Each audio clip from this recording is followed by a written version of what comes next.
ताज्या घडामोडी पाहिजेत तर मग आपल्या C24 या यूट्यूब चॅनलला लाईक करा, शेअर करा, सबस्क्राईब करा आणि बेल आयकॉनवरती क्लिक करायला विसरू नका।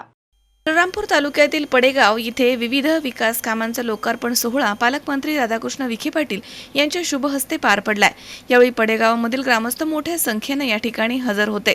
कार्यक्रम पार पडल्यानंतर पडेगाव ग्रामपंचायतच्या वतीनं आलेल्या पाहुण्यांना स्नेहभोजनाची व्यवस्था करण्यात आली होती। पडेगाव इथे तब्बल 12 कोटी 47 लाख रुपये किमतीच्या विविध विकास कामं आणि भूमिपूजनाचे उद्घाटन पार पडले। यावेळी कार्यक्रमाचे अध्यक्ष अण्णासाहेब भानुदास बनकर हे होते। तसेच यावेळी मंत्री राधाकृष्ण विखे पाटील यांचा जाहीर सत्कार करण्यात आला आणि त्यांची पुस्तक तुला देखील करण्यात आली आहे। कार्यक्रमासाठी विविध क्षेत्रामधील मान्यवर मोठ्या संख्येने उपस्थित होते। यावेळी महिलांसाठी विविध साहित्याचं वाटप करण्यात आले।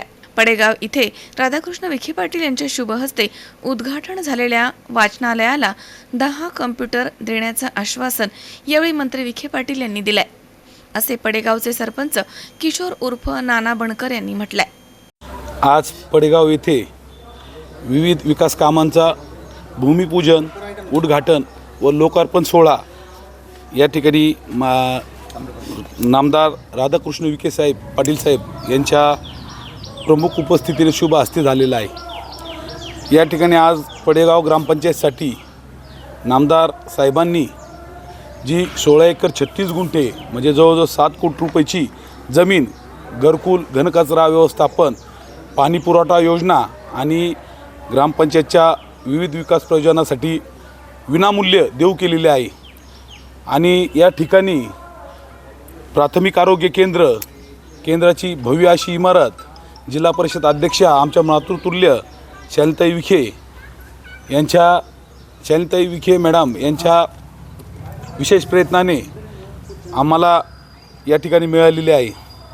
आणि या इमारतीचे उद्घाटन हे कोविड काळात ऑनलाईन पद्धतीने खासदार सुजयदादा विखे पाटील यांनी केले होते। आज पडेगावमध्ये विविध कामं करत असताना, पूजन, लोकार्पण सोहळा आणि उद्घाटनाचा कार्यक्रम करत असताना या ठिकाणी ऑफलाईन म्हणजे समक्ष साहेबांच्या हस्ते त्या वास्तूचे लोकार्पण या ठिकाणी झालेले आहे। या ठिकाणी ग्रामीण भागाच्या दृष्टीने महत्त्वाचे असणार आमचा नवीन ग्रामपंचायत ते जुने पडेगाव रस्ता असेल, उंबरगाव फरची ते बनकर वस्ती रस्ता असेल, तसेच सर्व लोकांच्या दृष्टीने आणि तरुणांच्या शिक्षणाच्या दृष्टीने स्वर्गीय खासदार पद्मभूषण बाळासाहेब विखे पाटील यांच्या नावाने जी वाचनालय आणि अभ्यासिका लोकार्पण सोहळा आज या ठिकाणी संपन्न झाला। आम्हाला या ठिकाणी आनंद आहे का साहेबांनी या ठिकाणी त्या वाचनालयासाठी 10 कॅम्प्युटर देण्याचं या ठिकाणी आम्हाला सर्वांना आश्वासित केलेले आहे। जल जीवन मिशन अंतर्गत 2.25 कोटी रुपयाची योजनेचं भूमिपूजन या ठिकाणी आज माननीय नामदार साहेबांच्या हस्ते संपन्न झालं। आम्ही आमचे सर्व ग्रामस्थ नामदार साहेबांचे आभारी आहोत। या पुढील काळातही भरपूर असे विषय आहेत का जे आपल्याला साहेबांकडून गावाच्या दृष्टीने, गावाच्या विकासाच्या दृष्टीने आपल्याला मंजूर करून घ्यायचे आहे। त्यासाठी आम्हाला साहेबांनी आश्वासित केलं। मी या ठिकाणी ह्या विखे पाटील कुटुंबियाचे माझ्या समस्त ग्रामस्थांच्या वतीने मनपूर्वक आभार मानतो आणि थांबतो। आता सरकारने 4 वेळ होऊन गेले म्हणून तो जास्त दिवस झाले। घटना बदलली का? संविधान बदलले का? यावर आदरणीय प्रधानमंत्र्यांनी आमचं जे संविधान आहे ते देशाचा सर्वोत्कृष्ट जो ग्रंथ असेल तर ते आमचं संविधान आहे। आणि म्हणून पहिल्यांदा देशामध्ये संविधान दिन साजरा करण्याचा निर्णय घेतला। आता 14 तारखेला पण भारतीय राज्य घटनेचे शिल्पकार डॉक्टर बाबासाहेब आंबेडकर यांची जयंती साजरी।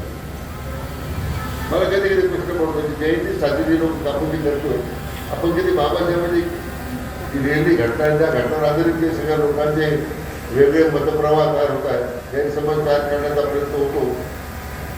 उदाहरण घटना बदलणार, संविधान बदलणार या बाबतीत ते लोकांमध्ये प्रचार झाला. मला वाटतं त्या दिवशी प्रत्येक गावात संविधानाचं वाचन होण्याची आवश्यकता होती. असा एक नवीन उपक्रम सुरू केला पाहिजे. निवडणुका ते काय डीजे त्यातून त्या संविधानाचं लोकांना विसर पडतोय डीजे म्हणून. पण तेवढा पवित्र ग्रंथ या घटनेच्या निमित्ताच्या संविधानाच्या निमित्तानं भारतरत्न डॉक्टर बाबासाहेब आंबेडकर आपल्याला दिलेला आहे. मला वाटतं त्याचं प्रत्येकाने खरं अवलंबन करण्याची गरज आहे. काय बाबासाहेबांनी त्यात उल्लेख केलेला आहे?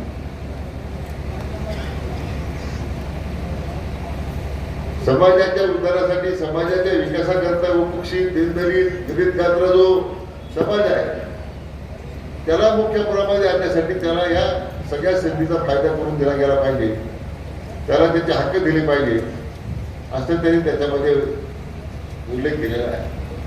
संतोष साळुंके, सी 24 तास, श्रीरामपूर.